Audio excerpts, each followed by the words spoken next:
Alright guys, we are back to I don't know if this part 2 or part 3. The PT Cruiser that's overheating at idle. And I also found out some more things about this car as far as that complaint. Guys, we already did the diagnosis and come up with the conclusion that I would need a radiator fan assembly, guys. Yes, I say assembly because they sell them whole with the relays already on them. Now this is a Gen 1, so I'm not sure if the relays you don't need that special wiring harness that you need on the Gen 2. But guys, I was told that yes, you hear later from the customer, yeah, my AC don't work. So guys, let me explain something to you about this cooling fan on not just this car, but any car, any electric cooling fan car. Pretty much typically going to utilize that fan to pull air through the condenser as well as the radiator. All right, so if you're not lowering your AC pressure via airflow through the condenser, your AC likely will not work. So basically, you can put two and two together. If you have a double complaint such as I'm overheating and my AC don't work, one can conclude that the radiator fan, electric radiator fan, is likely giving them problem. Now, I have came to that conclusion already based off the overheating issue. The fan, the AC would just be a bonus because she didn't say nothing about it, but I am aware that that will affect the AC also. Now, guys, I want to talk about the parts, the actual physical part, okay? Now, as y'all can see, I am holding this hood up with my hand. You know why? Well, if you look over there, there's no hood prop.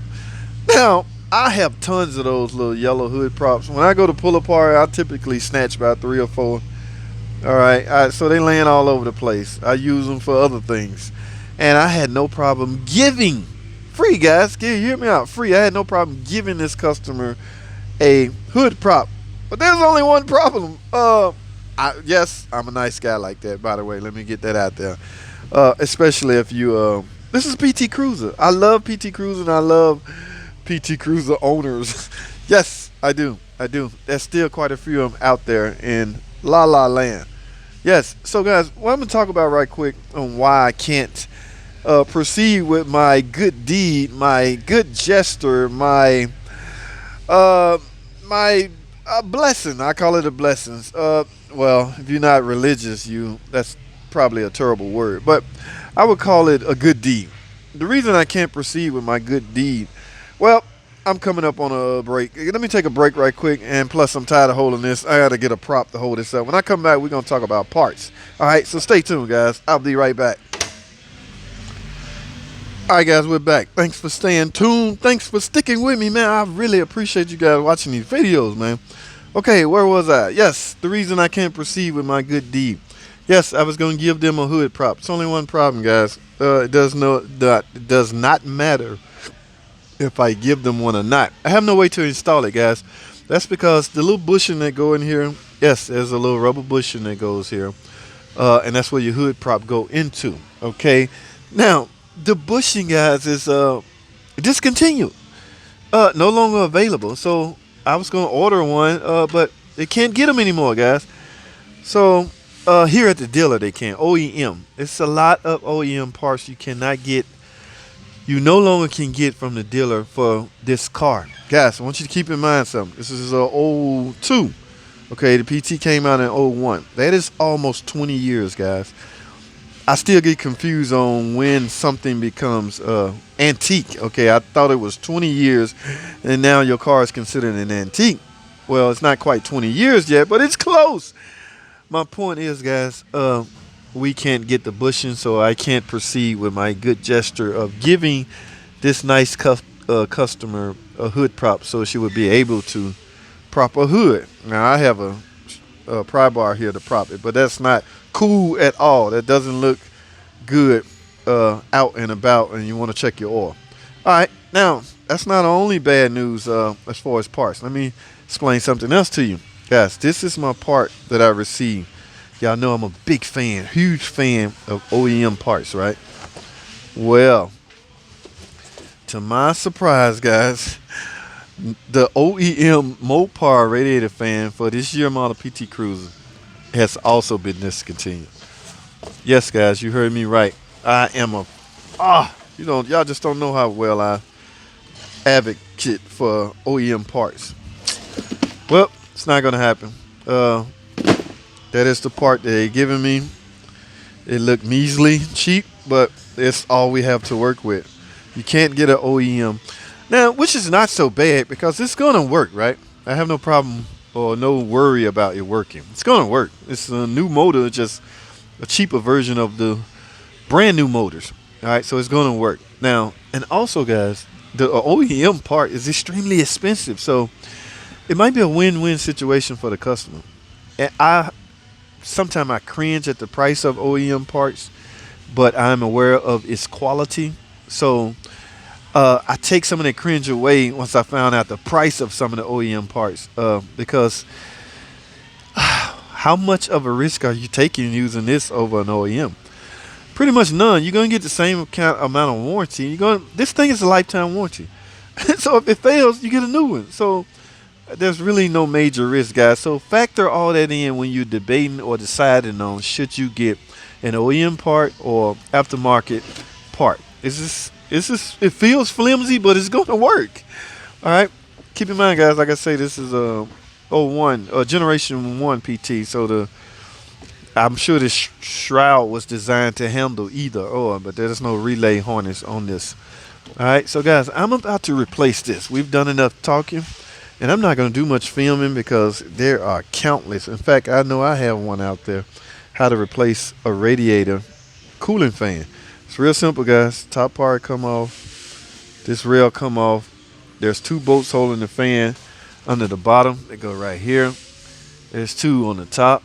And there's 1 on the side. Maybe 2 on the side, depending on who was in it last.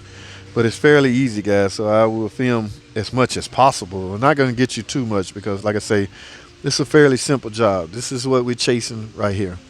The cooling fan, it is not operating, causing the car to overheat. We went over that on part 1.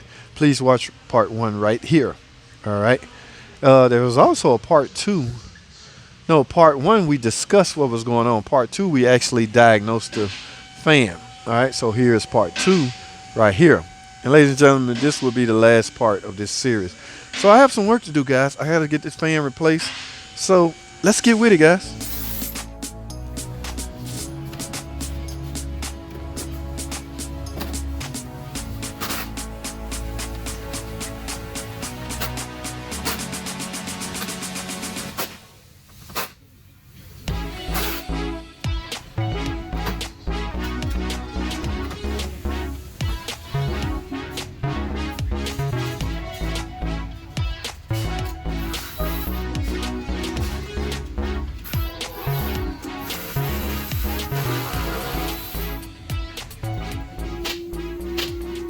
All right, guys, we have the car in the air now. These are the last 2 bolts you're chasing. Actually, it was 3, guys.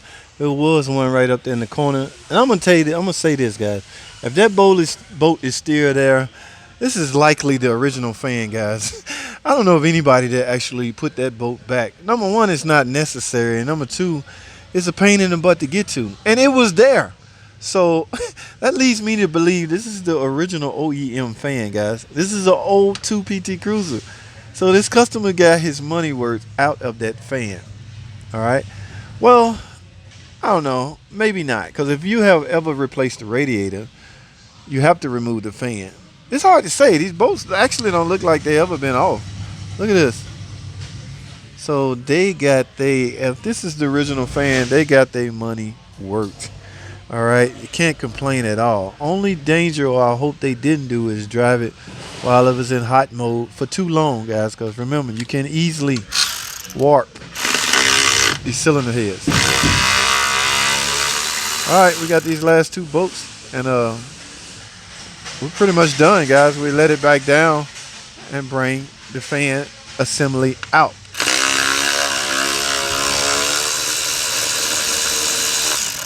There you have it. Simply unplug it from right here and let the car down and lift the fan up. All right, let's get it.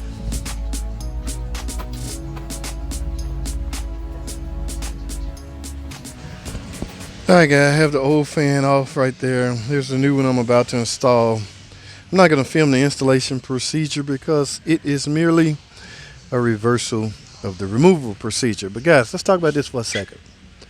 Y'all see all that in there? I have no earthly idea what that is. Now I can assume that because they was overheating, they thought maybe they needed a coolant flush or radiator flush or something like that.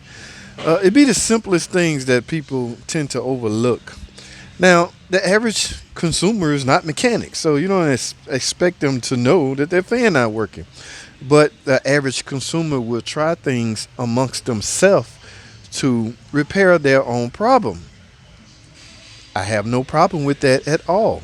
Okay, it's just it obviously got out of hand and out of control to where they was forced to bring it to a shop. But because that's not sticky, I want to assume that's not radiator stop leak. Well, we wasn't really dealing with a leak anyway. We was dealing with overheating. Okay, it might be some kind of coolant flush chemical solution that they didn't do right, obviously, because after a coolant flush, everything's supposed to be clean if it's done properly, guys. All right, so, well, I'm going to mention that on the ticket. I have to cover my butt. I don't know what that is. Again, customer told me he did replace his own thermostat. Yes, thermostat is fairly easy. All right. In fact, if you want to know how to do one, look at this video right here. All right, guys, I'm going to wrap this up. That's all I have. Thanks for watching. Comment, subscribe, and I'll see y'all on the next video.